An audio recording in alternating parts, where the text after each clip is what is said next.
ya, sudah masuk akhir.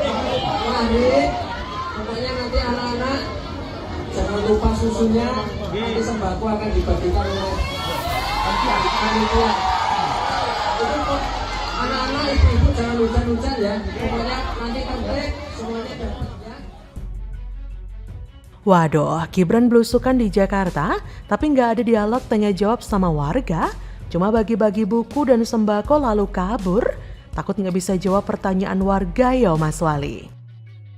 Selain itu, di acara yang diadain sama Habibie Center tanggal 21 November, ya mereka lagi-lagi nggak datang, Lur. Dan terakhir, Lur, yang terakhir itu Mas Gibran makin di acara dialog dan diskusi yang diadain sama pengurus pusat Muhammadiyah di minggu lalu itu.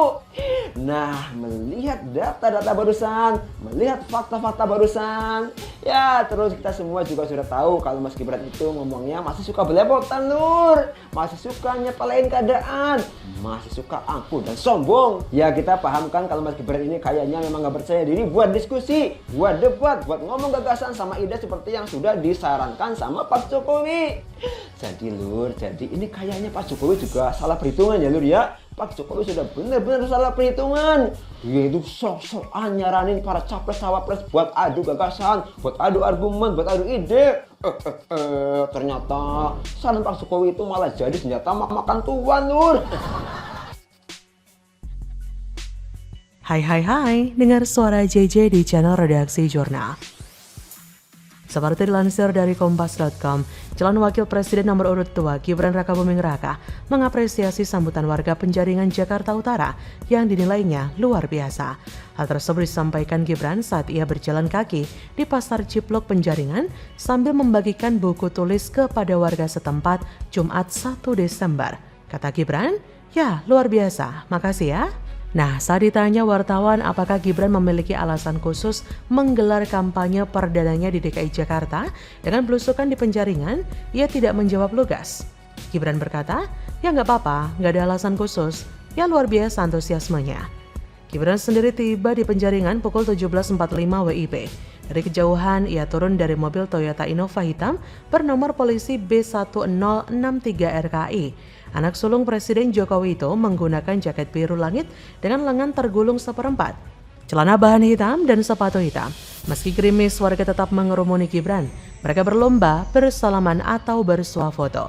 Sambil berjalan kaki di atas jalan bebatuan, Gibran melambaikan tangan kepada warga. Jalan yang berada di bawah jembatan tol dalam kota itu menghubungkan Jalan Kertajaya Raya dan Jalan Rawa Bebek. Setelah sekitar 5 meter berjalan kaki dengan pengawalnya, Gibran pun memasuki area tenda berwarna biru langit yang langsung naik ke atas panggung berkarpet merah. Dalam kesempatan ini, Gibran membagikan susu dan buku tulis kepada warga sekitar. Tak banyak yang ia sampaikan di atas panggung, tak ada pula dialog dengan warga. Tak ada tanya jawab seperti soal visi misi atau program yang akan dirinya dan Prabowo bawa di Pilpres nanti. Suami selfie Ananda itu hanya meminta warga untuk tetap tenang selama pembagian susu dan buku tulis. Setelahnya, Gibran menyusuri Jalan Rawa Bebek dan memasuki area Pasar Ciplok. Ia membeli beberapa sisir pisang dari para pedagang. Lah terus, gunanya dia kampanye ke warga apa dong?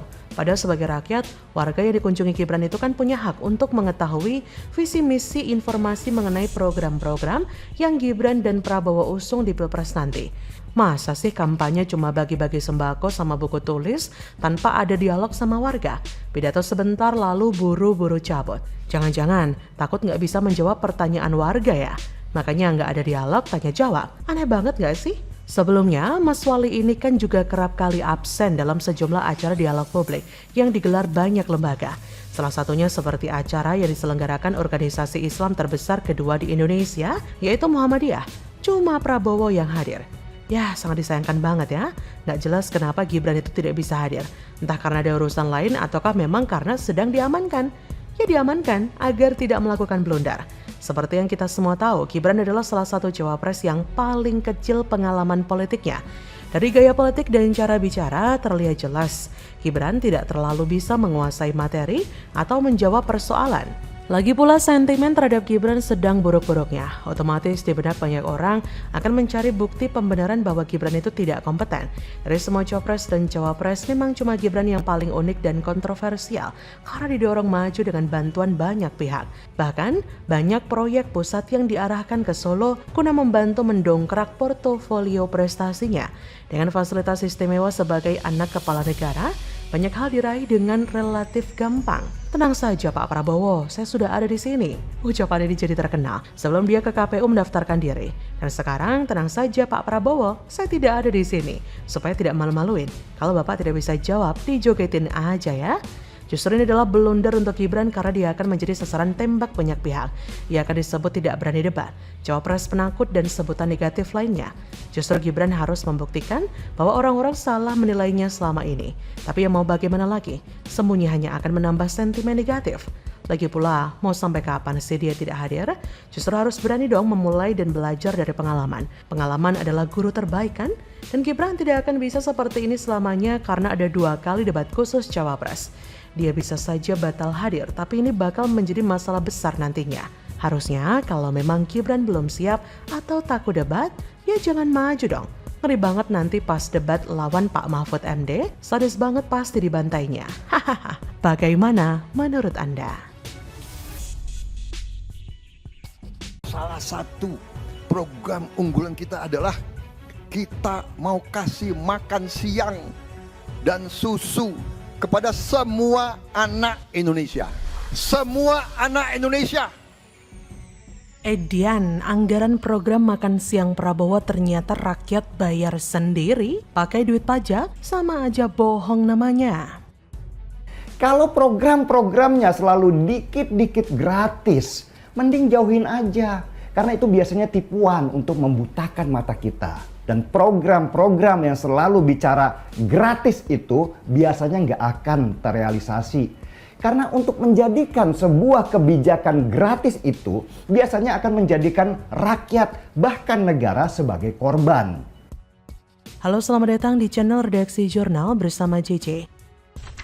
Ada ya pemimpin yang suka bikin program tanpa peduli dengan realisasinya bagaimana? Oh, lebih tepatnya calon pemimpin.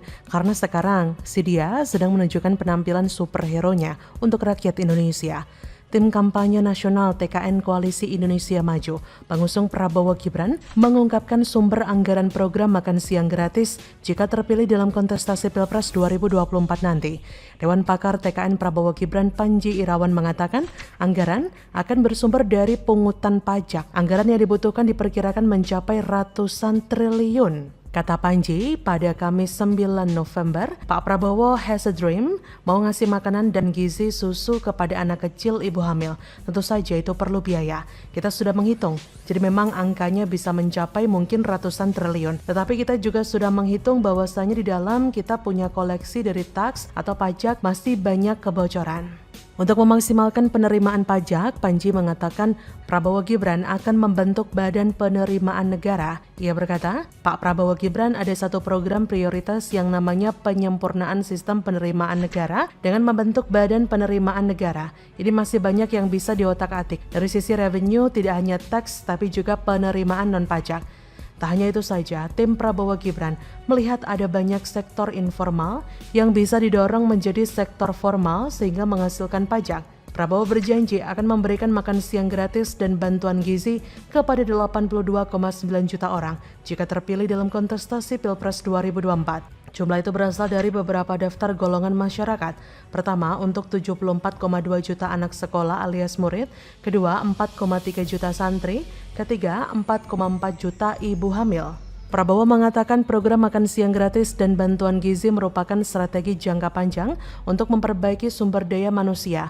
Program ini diharapkan dapat menekan angka stunting dan meringankan beban rakyat miskin. Menurut penulis, janji politik ala Prabowo ini sama sekali nggak make sense. Karena jika program itu dijalankan sudah pasti anggaran negara akan meledak dan ekonomi pun carut marut. Belum lagi pajak yang harus ditanggung rakyat akan melambung sangat tinggi demi menutupi kerugian anggaran negara yang membengkak. Ingat, mereka tak akan selamanya bergantung pada pemberian makan gratis. Usia mereka juga akan bertambah, hingga titel pelajar tak melekat lagi pada status mereka. Jika seandainya sejak remaja saja sudah dimanjakan dan jauh dari kata produktif, mau jadi apa generasi penerus bangsa ini?